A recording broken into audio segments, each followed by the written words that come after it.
Morning ma'am. आज मैं आप सभी के समक्ष एक प्रेरणादायक कहानी लेकर उपस्थित हूँ। आप सभी लोगों की एक समस्या होती है ना कि आप लोग मेहनत करते हो और आपको सफलता नहीं मिल पाती है। बहुत बार ऐसा होता है। सभी को ये लगता है? बताओ, लगता है आप लोगों को ये? मेरी कहानी इसी पर एक आधारित है। ये कहानी सच्ची घटना पर आधारित है। नदी का किनारा है, ठंडी ठंडी हवा चल रही है, शाम का समय है। नदी के तट पर एक बालक खड़ा हुआ है। शाम का समय है, पूजा हो गई है मंदिर में। मंदिर से निकलकर स्वामी जी बाहर आते हैं। तट के किनारे पर देखते हैं एक बालक खड़ा हुआ है और पंडित जो स्वामी जी हैं, इतने ज्यादा उनके अंदर ज्ञान है, इतना ज्यादा अनुभव है कि वो देखकर पहचान लेते हैं कि यह बालक जो इस समय तट पर खड़ा हुआ है, जरूर इसके साथ कोई ना कोई समस्या है या फिर ये यहाँ पर आत्महत्या करने के लिए आया हुआ है। और स्वामी जी उस बालक के पास जाते हैं और उससे पूछते हैं कि बालक, तुम यहाँ पर क्यों खड़े हो? उस समय बालक कोई जवाब नहीं देता है। स्वामी जी फिर से बोलते हैं, मुझे अपने पिता की तरह समझो और मुझे अपनी समस्या बताओ। तो बालक बोलता है, स्वामी जी, मेरा नाम कलाम है और मैं देहरादून में गया था। मैंने एनडीए सबको पता है? एनडीए सबको मालूम है? एनडीए का एग्जाम दिया था, रिटर्न में मैं पास हो गया था, लेकिन अब मैं देहरादून में इंटरव्यू के लिए आया हुआ था, जिसमें 25 उम्मीदवार थे और जिसमें से मेरा नंबर कौन सा आया? 90 नंबर आया हुआ है। 8 बच्चों का केवल सिलेक्शन होना था।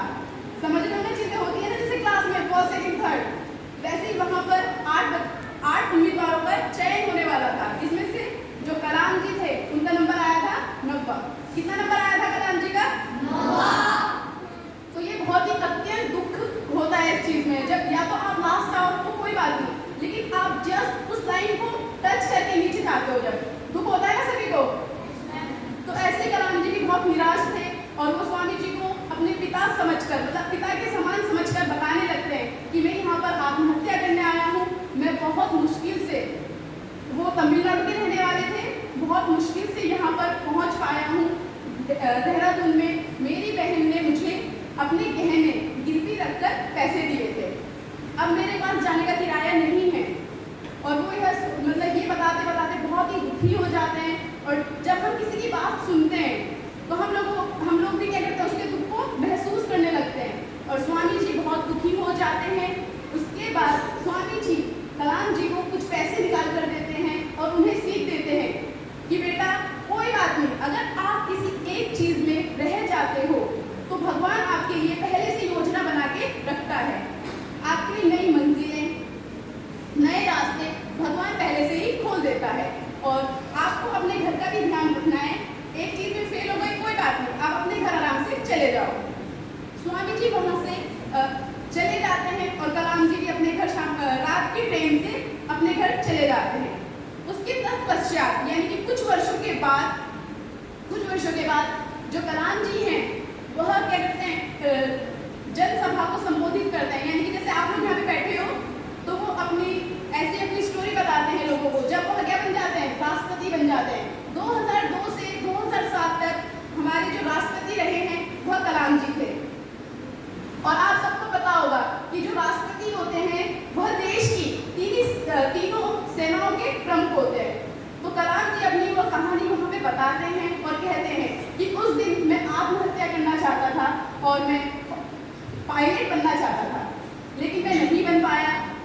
और आज मेरे पास मुझे 90% वोटों के साथ राष्ट्रपति बनाया गया है और आज मेरे पास तीनों सेनाओं का मैं प्रमुख हूँ। तो इस प्रकार वो कहते हैं कि हमारे पास कितनी भी समस्याएं, हमें हार नहीं मानना है। ईश्वर हमारे लिए कोई ना कोई प्लान या कोई ना कोई योजना पहले से लेकर तैयार रखते हैं। और इस प्रकार हमें इस कहानी से यह शिक्षा मिलती है कि हमारे पास कितनी भी सफलता आ रही है, लगातार जितनी भी सफलता आ रही है, हमें हार नहीं मानना है। निरंतर क्या करते रहना है? प्रयास करते रहना है। और जब कलाम जी राष्ट्रपति बने,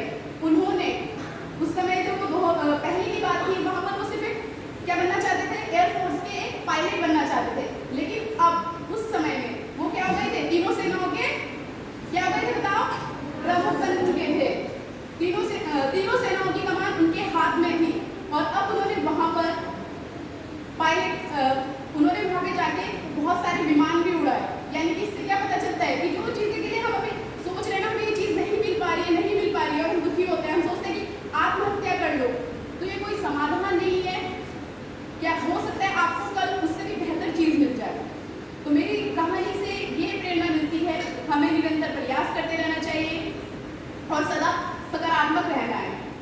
और अंत में मैं आप कुछ पंक्तियाँ कहना चाहूँगी। मंजिलें उन्हें नहीं मिलती जो रहते हैं कल्पना के सहारे, प्यासे वो भी रह जाते हैं जो रहते हैं दरिया किनारे। मंजिलें उन्हीं को मिलती है जिनके सपनों में जान होती है, पंख होने से क्या, उड़ान तो हौसलों से